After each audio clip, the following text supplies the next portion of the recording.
I demand to know why I was fired. You have no right to do this. This is a private company matter, man. The air in the glass-walled lobby smelled of expensive floor wax and clinical efficiency, a scent Adrian Cole usually associated with victory. But today, sitting on a rigid wooden bench next to his aging mother, the billionaire felt a cold, foreign pressure in his chest.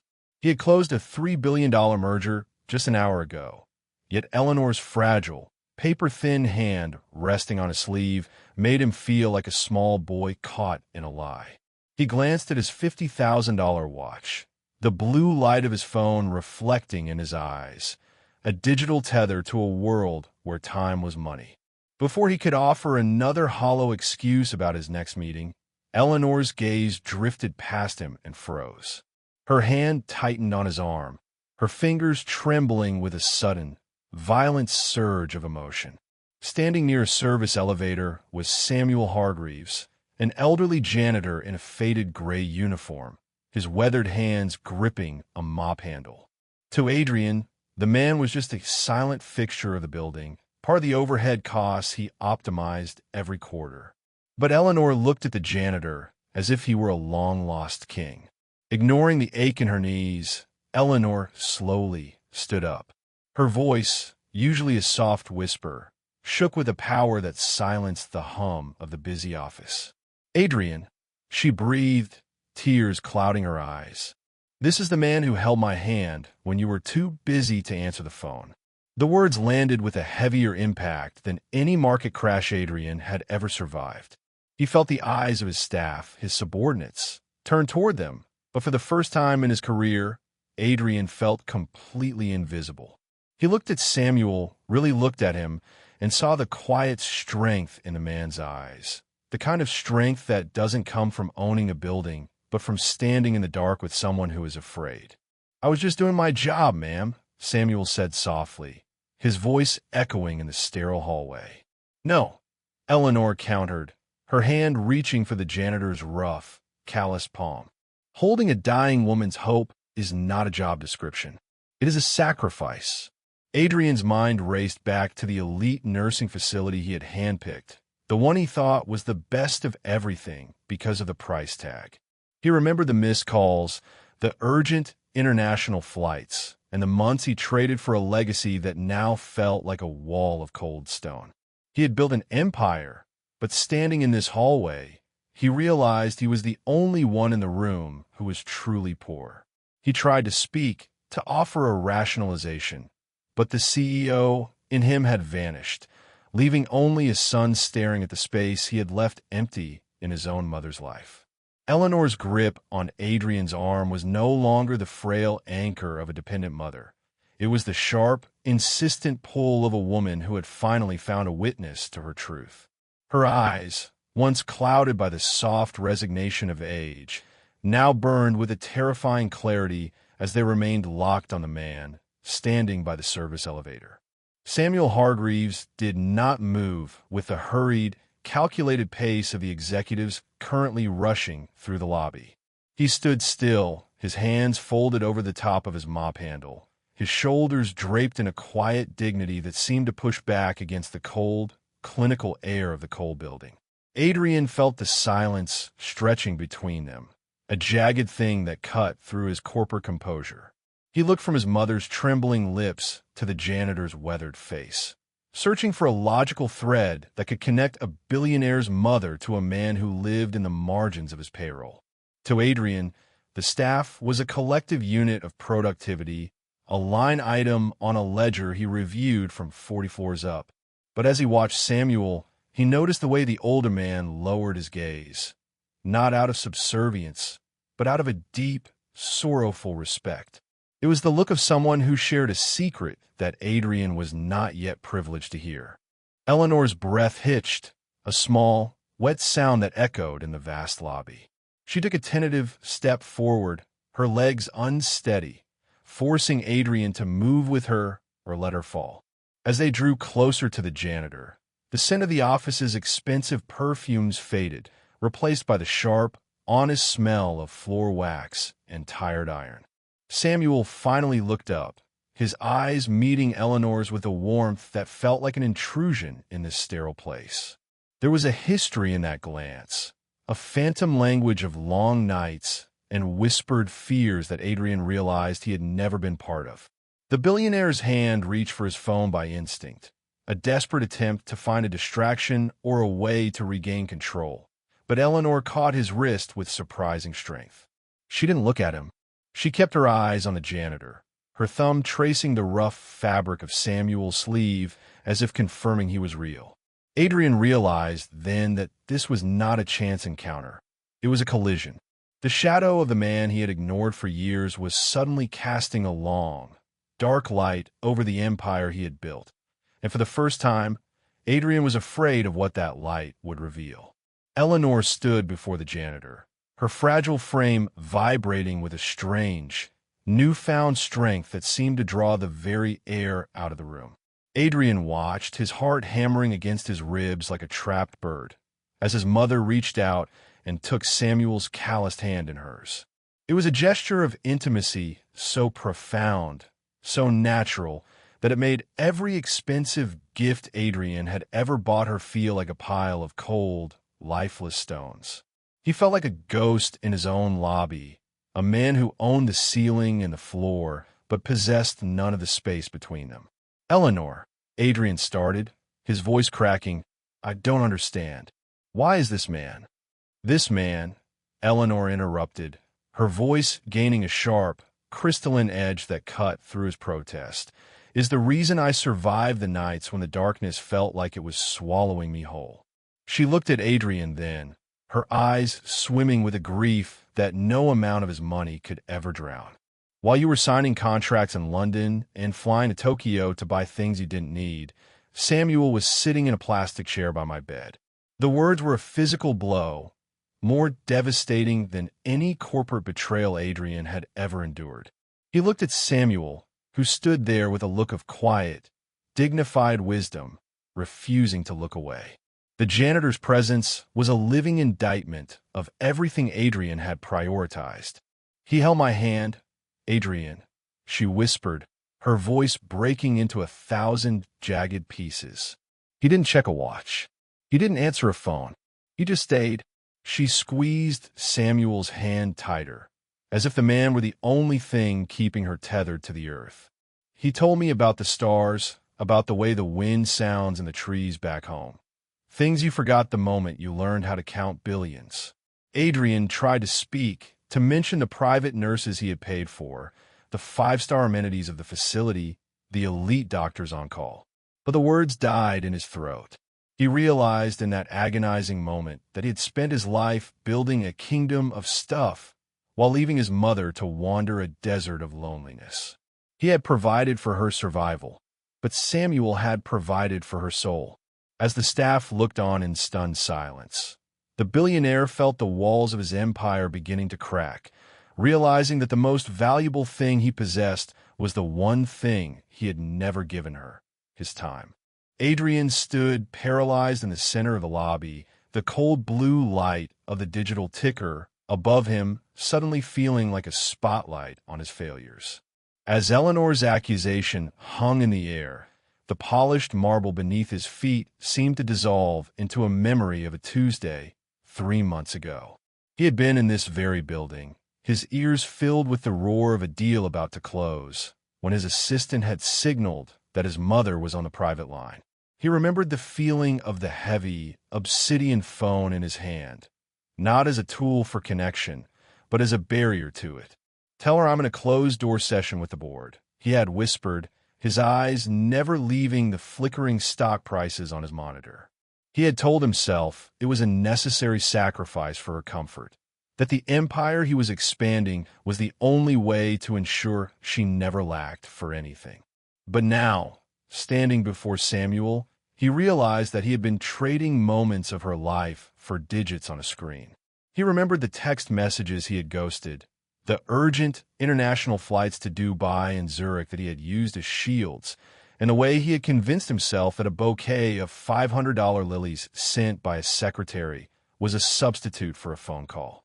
The ghosts of his excuses began to crowd the hallway. He saw himself at a gala, smiling for a camera while a missed call from a nursing home sat unread in his pocket.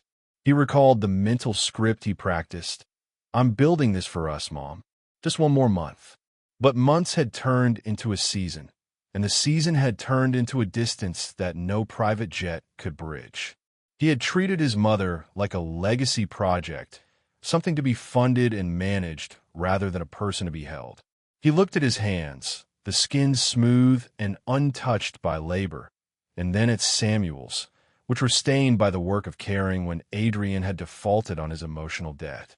The meetings that had felt like matters of life and death now seemed like hollow theater, a series of expensive distractions that had allowed him to ignore the quiet fading of the only woman who had ever loved him without a contract.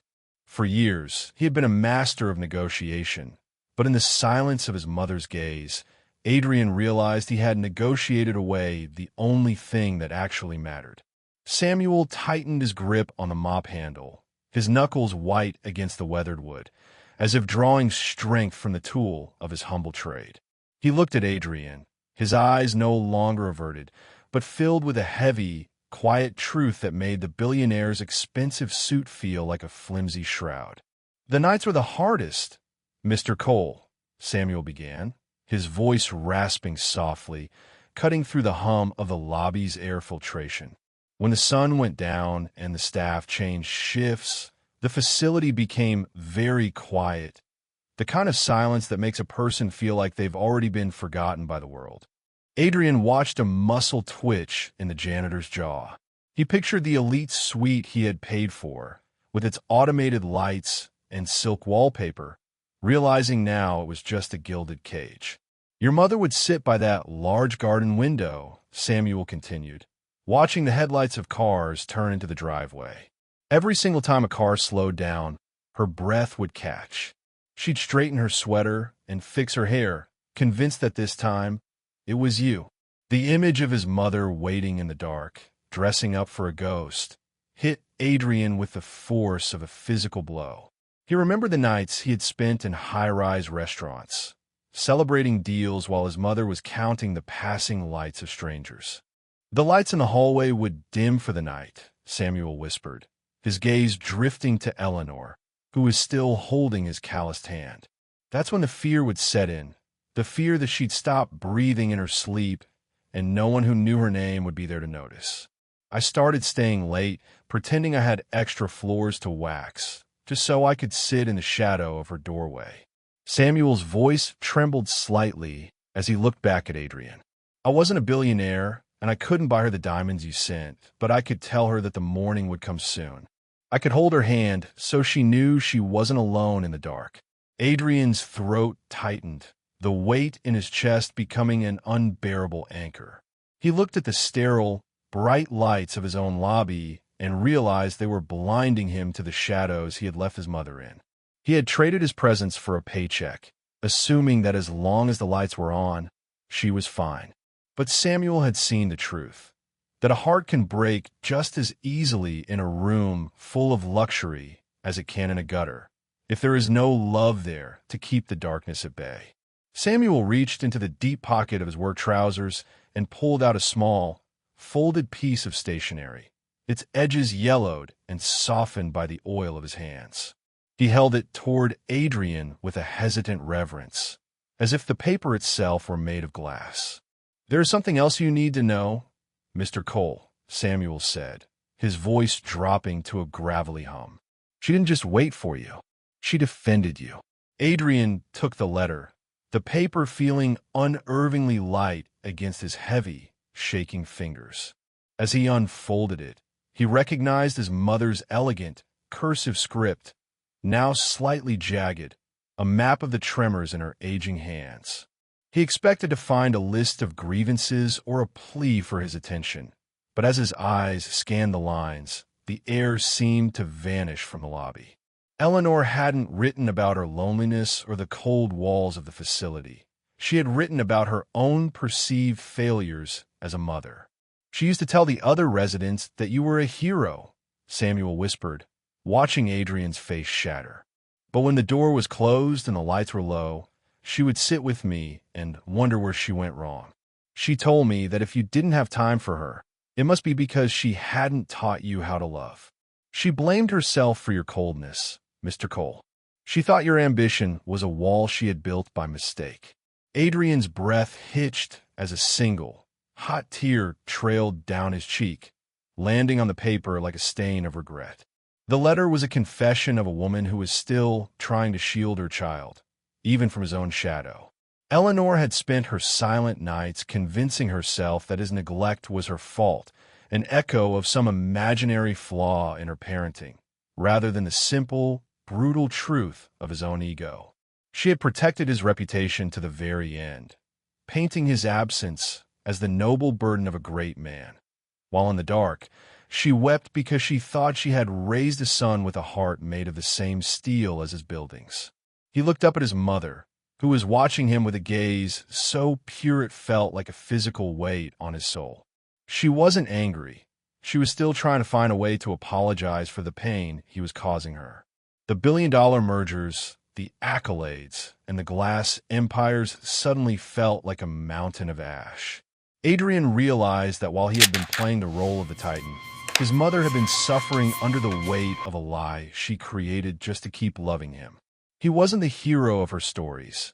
He was the tragedy she was too kind to name. Adrian stood in the center of the lobby he had designed to intimidate rivals, but now the towering glass and polished chrome felt like they were closing in on him. He clutched the yellowed letter, his knuckles white, and tried to summon the practiced voice of a man who commanded thousands. "I did this for you, Mom," he stammered, his voice sounding thin and metallic against the vast silence of the hall. "The facility, the doctors, this entire company. I built it all so you would never have to want for anything again." He looked around at the expensive art on the walls and the staff, watching from the periphery, try to find the pride that usually came with his title. You want to talk about the trust funds, the security, and the legacy he was securing in her name. But as the words left his lips, they felt hollow, like empty shells falling onto the marble floor. He realized he was trying to use a balance sheet to answer a broken heart, and the math simply didn't work. Every success he had ever celebrated now felt like a brick he had used to build a wall between himself and the only person who truly knew him. He had spent years convinced that providing was a synonym for loving. But looking at Samuel, a man who owned nothing but had given his mother everything, the illusion finally shattered. Adrian's polished, billionaire image wasn't a shield anymore. It was a cage.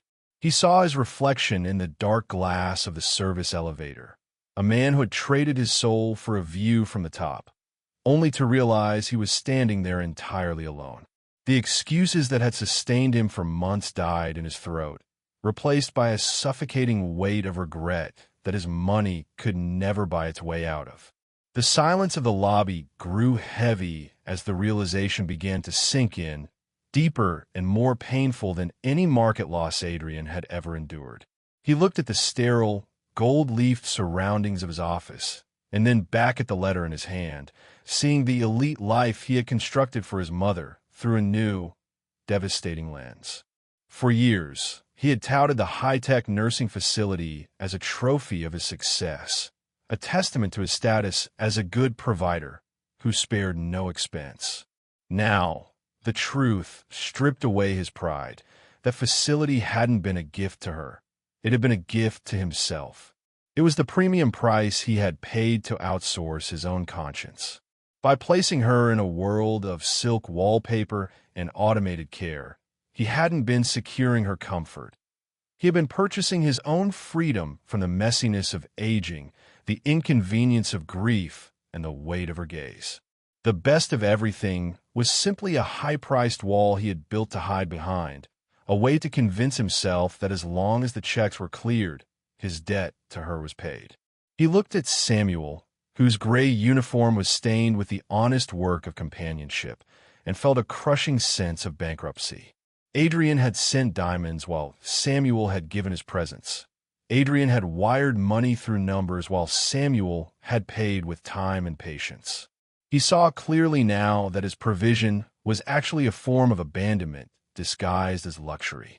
He had treated his mother's love like a business contract to be managed, but Samuel had understood what Adrian had willfully ignored. Kindness and presence cannot be written into job descriptions. They must come from the heart. The billionaire stood in his own empire, realizing he was drowning in a transactional debt that no amount of gold could ever settle. The sudden, sharp chime of Adrian's phone cut through the heavy atmosphere of the lobby, a persistent reminder of the world he had built to exclude his own heart. His assistant hurried toward him, her heels clicking urgently on the marble. "Mr. Cole, the board is waiting. The Tokyo merger. The signatures are required in 5 minutes. This is the moment we've worked for all year." Adrian looked at the device in his hand, the screen glowing with $1 billion promise, and then he looked at Eleanor, whose hand was still resting in Samuel's weathered palm. For a second, the habits of a lifetime pulled at him. He could see the boardroom upstairs, the expectant faces, and the champagne chilling for the victory he had chased with single-minded fury. But as he looked at the thin, trembling fingers of his mother, he saw the urgent meetings of his past for what they truly were, expensive distractions from the only thing that would matter when the lights eventually dimmed. The deal of a lifetime was happening right here, on a simple wooden bench, and he was nearly a decade late to the table. "Cancel it," Adrian said, his voice quiet but unshakable. "Sir," the assistant stammered, her eyes widening. "The board, the investors, this is $1 billion acquisition."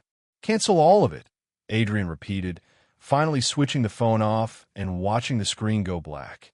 "Tell them I found a more pressing engagement." He turned his back on the elevators that led to his high-rise throne and walked toward the bench where Eleanor sat. The staff watched in stunned silence as the most powerful man in the building lowered himself onto the hardwood, ignoring the crease in his designer trousers. He didn't offer a check or a gift.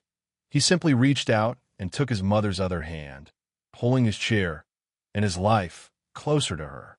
The weight in his chest didn't disappear, but it shifted, becoming a solid foundation instead of a crushing anchor. For the first time in years, the clock on the lobby wall didn't feel like a countdown to a deadline, but like a gift of seconds he was finally choosing to spend wisely. He sat there in the silence of his own empire, a billionaire who had just walked away from everything to gain the only thing he had ever truly needed. The following weeks saw the Cole building transformed, not by a merger or a renovation, but by a shift in its very soul.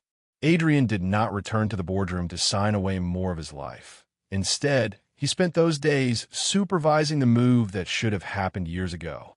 Eleanor's room in the mansion was no longer a distant thought, but a sun-drenched sanctuary near the garden, filled with the scents of fresh jasmine and the quiet hum of a home that was finally being lived in. Every morning, before the world could demand his attention, Adrian sat with her, drinking tea and listening to the stories he had once deemed too quiet for his loud, successful life. Samuel Hargreaves no longer walked the lonely, sterile hallways of the corporate headquarters with a mop. Adrian had created a new position for him, not as a manager of property, but as a guardian of the family's new legacy. Samuel became the director of a foundation Adrian established to ensure that no elderly person in the city would ever have to face the darkness of a nursing home alone. It was a role Samuel performed with the same quiet, dignified wisdom he had shown Eleanor, proving that the most important work isn't done for a paycheck, but for the heart. The billionaire noticed that the sharp, urgent anxiety of his business life had begun to fade, replaced by a grounded peace. He still ran his companies, but they no longer ran him. His priorities had finally found their true north. He protected his evenings and his weekends with more ferocity than he had ever protected a deal, realizing that the real empire wasn't built of glass and steel, but the time returned to those he loved. Sometimes, as the sun began to set, Adrian would watch his mother and Samuel talking in the garden. In those moments, the titan of industry felt a profound sense of redemption. He understood now that success without presence is just a well-funded isolation, but a life built on connection is a fortune that never depreciates. The past was a series of missed calls and empty rooms he could never change, but the future was a promise kept every single day. Adrian Cole had finally learned the truth his mother had always known, that the greatest wealth in the world is not what you have in the bank. To the future of innovation. Cheers, everyone.